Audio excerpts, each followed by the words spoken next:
Então, pessoal, no âmbito do nosso diagnóstico, a gente utilizou, de uma certa forma, várias questões da fenomenologia. Primeira questão que a gente trabalhou com ele foi a escuta fenomenológica.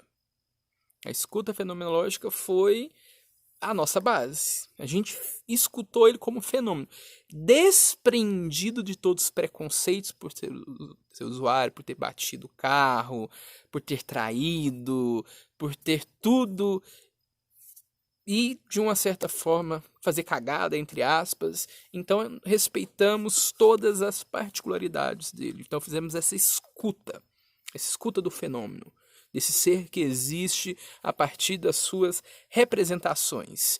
E o que a gente observou na escuta, das primeiras 4 sessões, que são sessões diagnósticas, a gente chegou à hipótese levantada, que o nosso quadro, o nosso indivíduo, nosso paciente, ele tinha, de uma certa forma, uma rejeição, um quadro depressivo, relacionado com uma angústia desenfreada, de nível mesmo, um quadro depressivo calcificado. Então, ele era um depressivo já cronificado. Não é a gente diferencia do estado depressivo, a gente diferencia, de uma certa forma, de um momento traumático momentâneo que pode consequenciar num quadro de depressão. Então, nosso diagnóstico era que ele tinha depressão. Então, era um paciente com depressão. E a sua depressão era uma depressão de um alto grau, uma depressão de um grau elevadíssimo.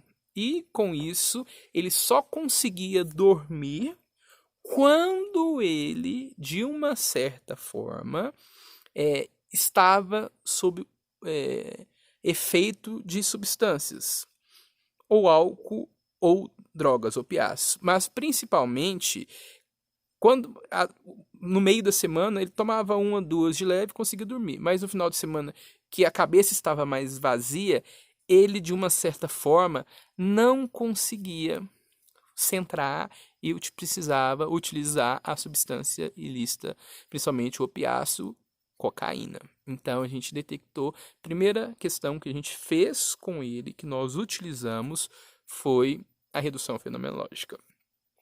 Segunda questão que nós utilizamos com esse paciente foi, de uma certa forma, a anamnese familiar, que é uma questão que a gente... familiar e relacional, desculpa, porque a gente utilizou 2 eixos, porque a gente não aprofundou na familiar.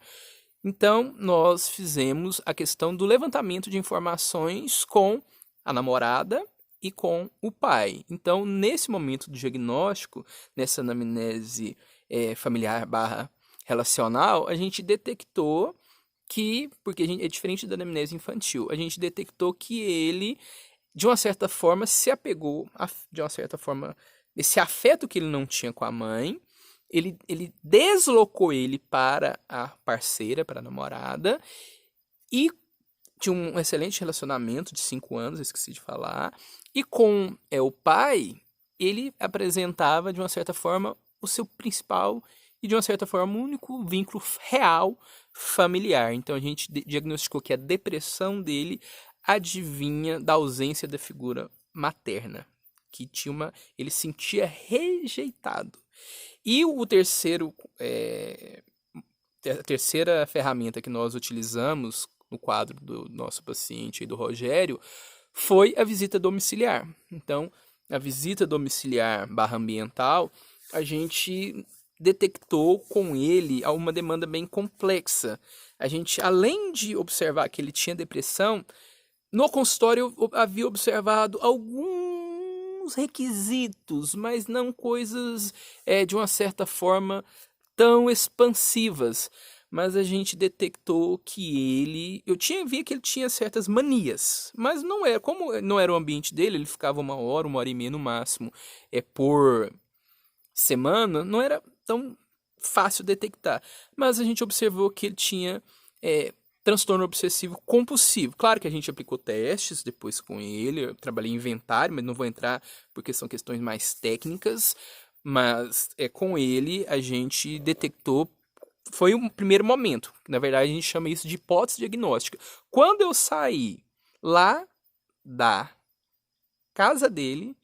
Quando entrei no carro e fui fazer o prontuário dele, da visita domiciliar barra ambiental, eu levantei a hipótese que ele tinha transtorno obsessivo compulsivo, porque as coisas dele eram de uma organização sistematizada, obsessiva compulsiva. Ele tinha, quando eu falei para ele que eu queria visitar ele sozinho em casa, no horário que ele estava, ele morava com o pai, mas a gente marcou um horário que o pai não estava, que ele estava sozinho e a namorada também não estivesse.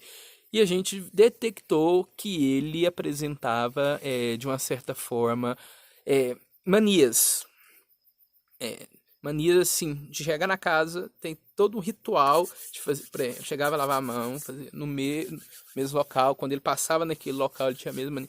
A gente foi no quarto de uma organização fenomenal.